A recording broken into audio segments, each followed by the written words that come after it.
Today,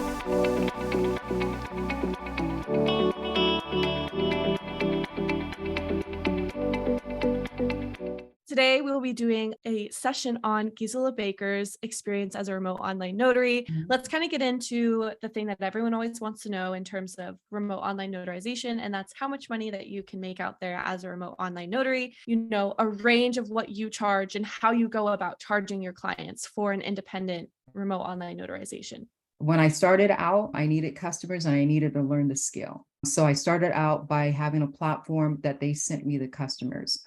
On those platforms, I would say $40, $10 to $45, okay, per whatever you are processing. And then on an enterprise, that can be anywhere from, I would say, 45 to 85.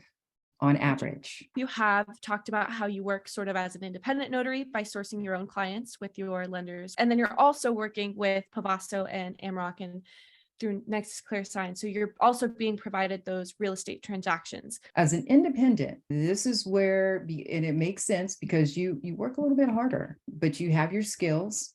And this is general notary work into real estate as well. It could be anywhere from $10. It could be all the way up to, it could be $700 for one client. What do you do? I charge one flat rate.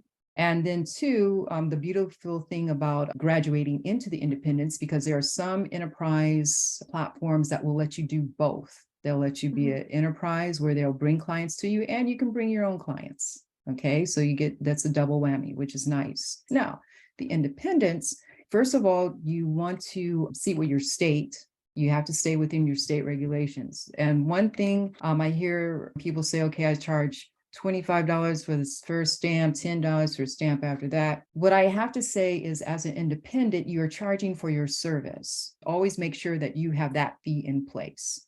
Anything outside that are your services. If you have to pay for the cost of your platform, if you have to pay for the cost, all those extra fees that you have to pay as an independent should be inconclusive to the service that you're providing your customer.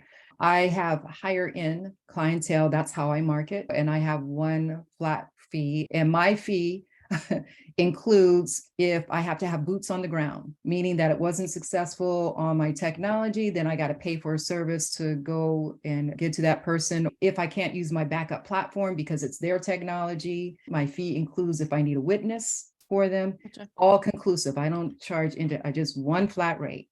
One flat rate. Awesome. One so flat you're charging rate. one flat rate for all of your clients, no matter what. No matter what.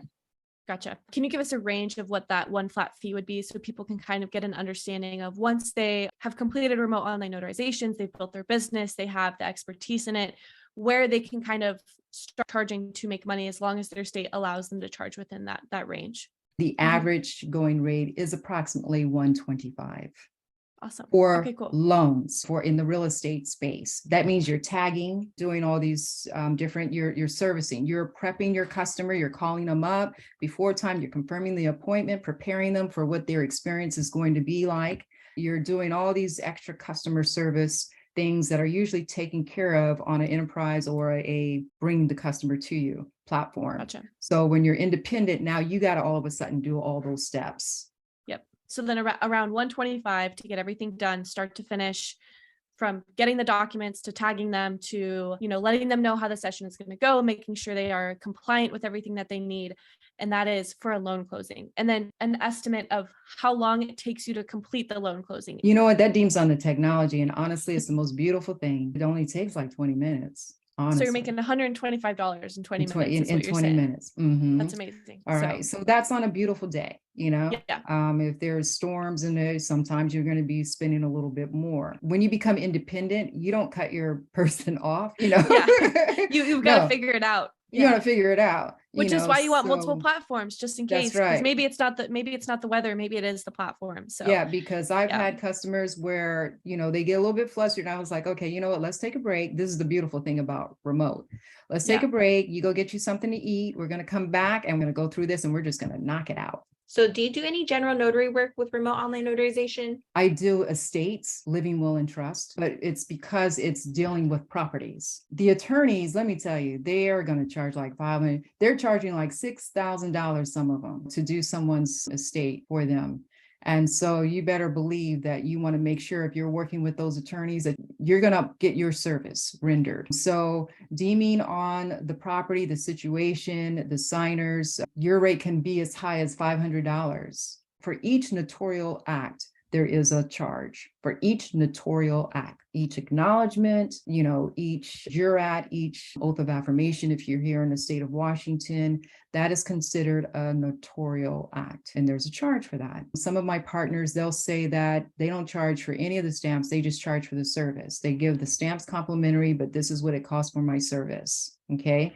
In the state of Washington, each notarial act is $25. Now, if they're signing their signature, I won't charge for that. Yeah, it could get pretty pricey. So what you want to do is you want to accommodate for your service. So if you're going to charge for those stamps, then don't charge for anything else. Just charge for those stamps. If you're charging for 5 stamps and you feel that it can accommodate for the cost for you doing that service, then just charge for the 5 stamps.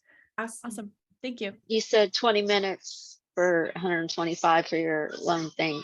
But does that include the tagging, the calling the customer, and getting everything set up for the actual 20-minute signing? Depending on your transaction. If it's a HELOC, you can tag right in there, and yeah, that's 20 minutes because the HELOC doesn't take that long, and that's with me tagging inside the portal as I'm working with the customer. Thank you so much. You're welcome. Thank you. So you want to be smart about how you do your fees. You want to, of course, you want to give your customer the best deal, but you want to be smart about your cost as well. Definitely. Awesome. Well, Gisela, I really appreciate you and everything that you have shared with us today, from letting us know about the different platforms that you used, how you got started as a remote online notary in Washington. So I want to reiterate for people who don't really know this, if you have a notary commission and you're in a state that allows remote online notarization, you're able to get a remote online notary commission as long as you follow the rest of your guidelines that your state requires you to do. Yes. So in the state of Washington at the time, she just had to have a notary commission and she could become a remote online notary. Some states are a little bit more intense than that, and they require you to do a certain amount of things. But nonetheless, you have to have a traditional active notary commission to become a remote online notary.